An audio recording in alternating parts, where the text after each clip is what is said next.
First supplementary श्रीमान मिथिलेश कुमार जी। माननीय सभापति महोदय, माननीय प्रधानमंत्री श्री नरेंद्र मोदी जी के नेतृत्व में देश में डिजिटल गवर्नेंस और स्वास्थ्य सेवाओं के एकीकरण की दिशा में अभूतपूर्व कार्य हुआ है। डिजिटल इंडिया अभियान के अंतर्गत स्वास्थ्य क्षेत्र में पारदर्शिता, जवाबदेही और अंतिम पंक्ति तक सेवाएं पहुंचाने के लिए कई तकनीकी नवाचार किए गए हैं।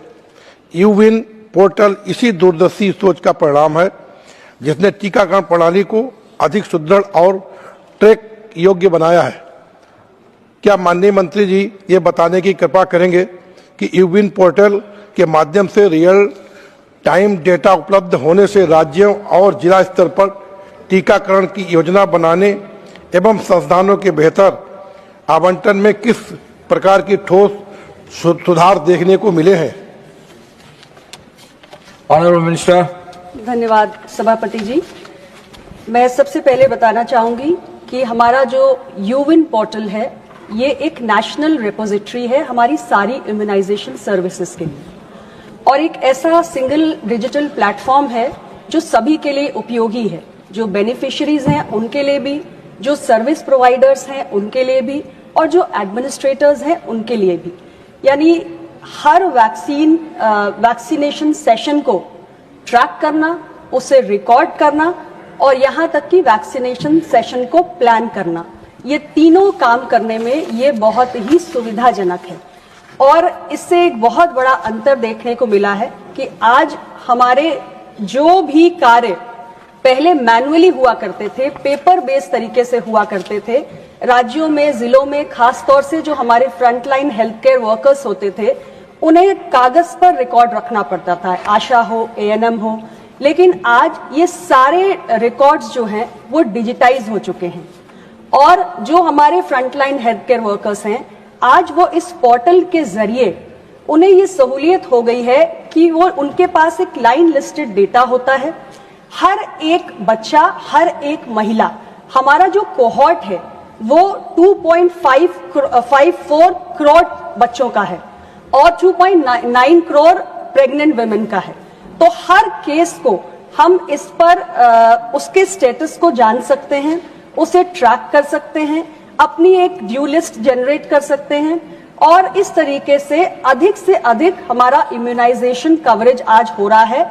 और इस हमारे प्रयास के जरिए जो हमारा फुल इम्यूनाइजेशन कवरेज है आज वो 98.7% पहुंच गया है। हमारी राष्ट्रीय स्वास्थ्य नीति ने टारगेट सेट किया था कि देश के अंदर जो हमारा यूनिवर्सल इम्यूनाइजेशन कार्यक्रम चल रहा है उसके तहत जो हमारा टारगेट है वो 90% से अधिक हो। लेकिन यूविन पोर्टल आने के बाद क्योंकि एक केस को ट्रैक करना आसान हुआ है तो उससे हमारा जो फुल इम्यूनाइजेशन कवरेज है वो 98.7% पहुंच गया है। और इसका वृहत असर हमें एमएमआर, आईएमआर, नियोनेटल मोर्टेलिटी और अंडर 5 मोर्टेलिटी की गिरावट में भी देखने को मिला है, जो आज जो वैश्विक दर पे गिरावट हो रही है उससे बेहतर है। तो जिले में, राज्य में आज बेहतर ढंग से फ्रंटलाइन हेल्थ केयर वर्कर्स काम कर पा रहे हैं और एक केस की बेहतर निगरानी कर पा रहे हैं। सेकंड सप्लीमेंट्री श्रीमान मिथिलेश कुमार जी। माननीय प्रधानमंत्री जी के नेतृत्व में केंद्र सरकार ने सबका साथ सबका विकास के मंत्र के अनुरूप ग्रामीण और वंचित वर्गों तक स्वास्थ्य सेवाएं पहुंचाने को सर्वोच्च प्राथमिकता दी है। यूविन पोर्टल के माध्यम से शून्य खुराक बच्चों की पहचान कर उन्हें टीकाकरण के दायरे में लाना भारत की सार्वजनिक स्वास्थ्य प्रणाली की एक बड़ी उपलब्धि मानी जा रही है, जिसे अंतर्राष्ट्रीय स्तर पर भी सराहा जा रहा है। क्या माननीय मंत्री जी बताने की कृपा करेंगे कि यूविन पोर्टल के माध्यम से शून्य खुराक बच्चों की पहचान और टीकाकरण से मातृ एवं शिशु मृत्यु दर में कमी लाने की दिशा में सरकार को क्या सकारात्मक परिणाम प्राप्त हुए हैं तथा भविष्य में इस प्रणाली को और अधिक प्रभावी बनाने की क्या योजना है?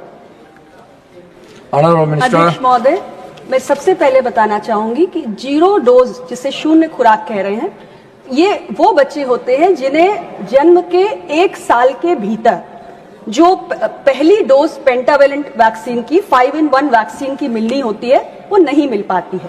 पहले देश में ऐसे बच्चों की संख्या अधिक थी। वर्ष 2013 में 26 लाख ऐसे बच्चे थे जिन्हें हम शून्य खुराक बच्चे कह रहे थे। इस पर हमारी सरकार ने अपने प्रयासों को केंद्रित किया।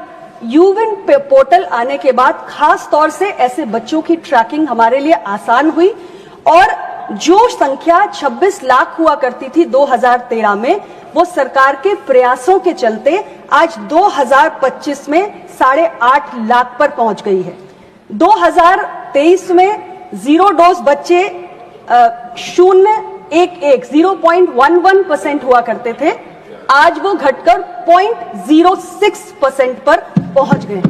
और ये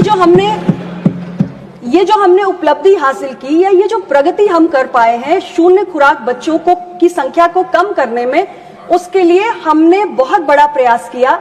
देश के अंदर ऐसे 11 राज्य हैं जिसमें उत्तर प्रदेश, बिहार, झारखंड, मध्य प्रदेश, राजस्थान, हरियाणा और हमारे नॉर्थ ईस्ट के कई राज्य, अरुणाचल, मिजोरम, मेघालय, नागालैंड, ऐसे तमाम राज्यों के 143 जिले आते हैं।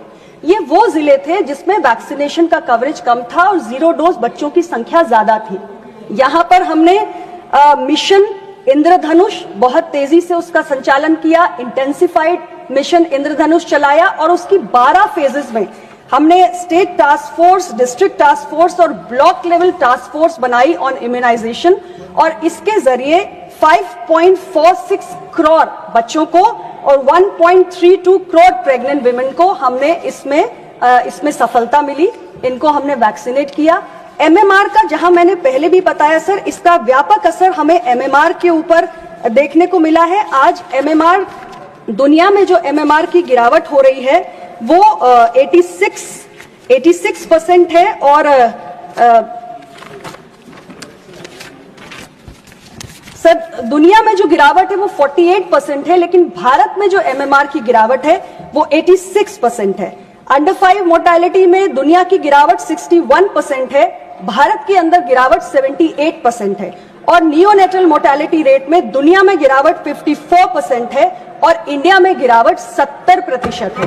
तो आज भारत एक उदाहरण बनके दुनिया के समक्ष पेश हुआ है कि कैसे डिजिटल टेक्नोलॉजीज का उपयोग करके हम अपने जो यूनिवर्सल टीकाकरण अभियान है उसको और सफलता से एग्जीक्यूट कर सकते हैं और मैटरनल और चाइल्ड हेल्थ के जो हमारे लक्ष्य हैं उनको बेहतर ढंग से प्राप्त कर सकते हैं। Very good.